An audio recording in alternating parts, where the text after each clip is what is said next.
everyone, I'm Dayna from Love Oz YA. I'm here with Carly Nugent and we're talking about her new book, Sugar, which comes out end of March, beginning of April. Carly, thanks for talking to me today about the book. Thanks for having me. You're welcome. First question I had was if you could tell us, for those people who haven't read the book, what's Sugar all about? Okay, so it's a young adult novel and it's about a young girl, 15, 16 years old, named Persephone. And she has recently been diagnosed with type 1 diabetes. So she's dealing with managing her diabetes, trying to understand her diagnosis. And at the same time, she's dealing with the loss of her dad. So around about the same time as she was diagnosed, her dad died and the circumstances of that are a bit uncertain. So yeah, she's sort of trying to figure out both those things at the same time. And while that's happening, she stumbles across a woman who's died in the bush. And then she's sort of trying to figure out that mystery as well. So yeah, without giving away any spoilers, I think that's the the gist of the premise. So, yeah. And you wrote Sugar after being diagnosed with type 1 diabetes yourself at the age of 28. I think I read in the bio. And you know, I think thinking about that and thinking about the fact that Peacock Detectives, your previous novel, was a junior fiction. So I just wondered, why did you decide to write Sugar, write a YA novel? I guess I'm assuming to process that diagnosis in some ways. Why did you decide to write it YA novel instead of say an adult fiction novel or a junior novel? Yeah, it's a good question, and I think there's a couple of answers. One of them is that I'd been living overseas for a long time, and I came back to Australia and I did my teaching masters. And while I was doing that training, I sort of noticed that there wasn't a lot of awareness of diabetes with kids. So in schools, we talk a lot about asthma and anaphylaxis and things like that, but there wasn't a lot of discussion of diabetes. And I also volunteer a bit with Diabetes Victoria camps. And so I've met a lot of young people with diabetes who have sort of shared their experiences with me, because obviously I didn't have diabetes as a teenager. So through their experience, I sort of learned that, there is a little bit of, I guess, misconceptions about diabetes, you know, kids to kids and also teachers to kids. And so I thought there was a gap there in terms of that understanding. And so I knew I wanted to write it from a young person's perspective. And then when I started writing, the voice that came out just was a teenage voice rather than a younger person's voice. So yeah, I made a decision, but then I also didn't make a decision. That the writing kind of led me in that direction, I guess. Yeah, so it was a bit of both. Yeah, absolutely.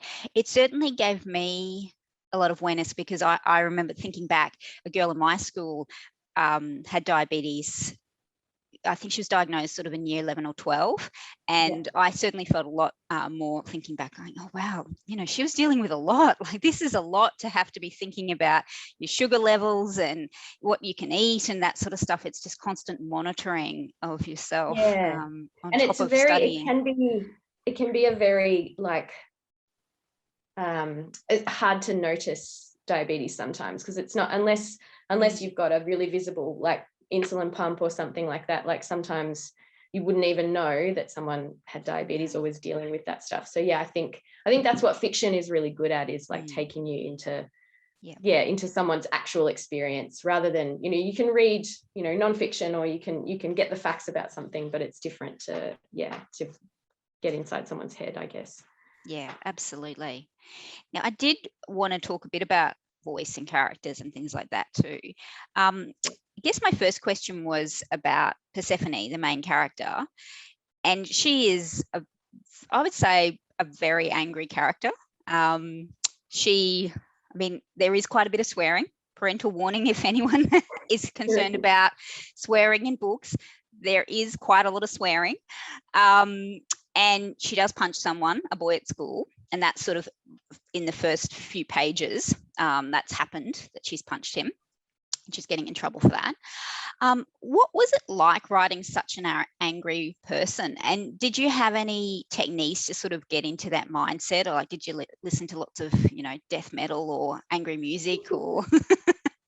It's funny that you say that about music, because I didn't listen to death metal, but I did listen to a lot of Radiohead. So I don't know if that has an effect.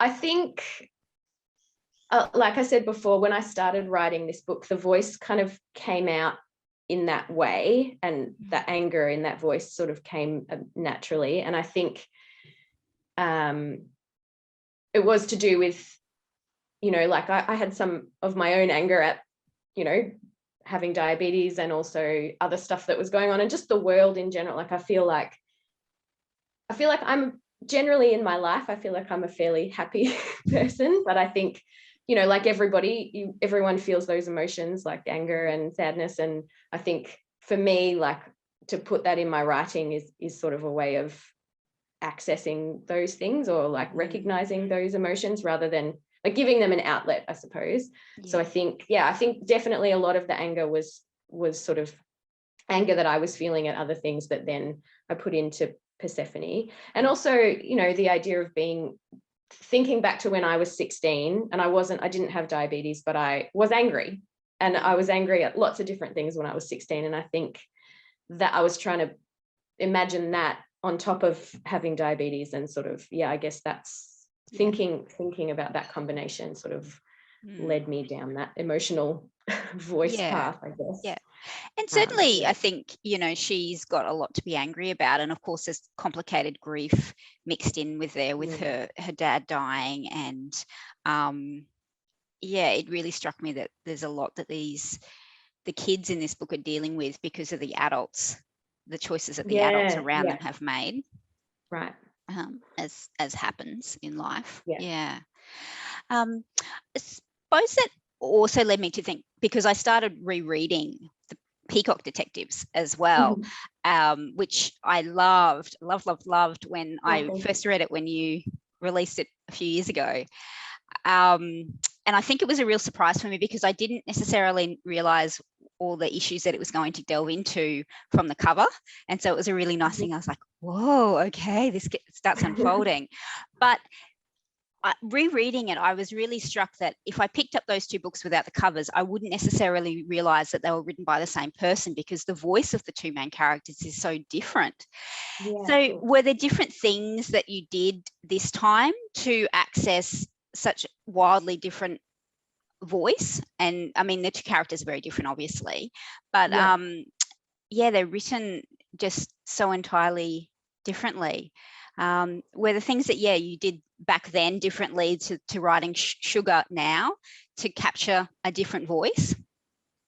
I don't know if I did anything differently. I think I was definitely thinking differently about the world and about characters. So when I wrote Peacock Detectives, or at least when I started writing Peacock Detectives, I hadn't been diagnosed with diabetes. So I was sort of, I guess I was in a different mindset when I wrote that book. And I guess, they are very different characters. And I think that, so my process a lot of the time is to sort of sit down and have a vague idea of story, but it really is about the character. And so I think I just start writing, and I just kind of write a lot until I feel like I've got the voice that I am aiming for. So that was similar with both books. So I guess, it's just a matter of time and putting down words until it sort of shapes itself into the character that I feel fits that story. I don't know that I did anything really different, but I think just the way that I was thinking was probably the main difference. That makes sense. Now, one of the other things I found really interesting in Sugar was names. And so obviously Persephone is a name that is, uncommon. And in the book, she talks quite often about people mispronouncing her name. She talks a lot about the meaning of her name, bringer of destruction, and that this is what she believes that is her path, I guess, that she deserves certain things, that she's the bringer of destruction. And and it struck me as I was sort of thinking about the book that a lot of the characters, so there's certain characters that are always referred to by their first name, you know, like her close family, her mum, she calls Demi, Iris, her quasi aunt, and Stephen, her cousin, quasi cousin. But then we have these two other characters, Joseph Barnett and Andrew Manson. Alexander. Alexander. Yeah, that's all right. Funny. They're very similar. Very similar. Alexander Manson. And they're always referred to as first name, like Joseph Barnett is kind of always referred to as Joseph Barnett. And I found that really fascinating, that and kind of telling about the relationship she has with them. But can you tell us more about the decision you were making around names? Because they do feature a lot. Yeah, I find names really interesting, and I always, whenever I'm writing something, the names always have to have a meaning, even if it's not an obvious meaning. Like, even just for me writing it, I find it helps me to understand characters if I understand the meaning of their name. So I can show you. I have a baby name book.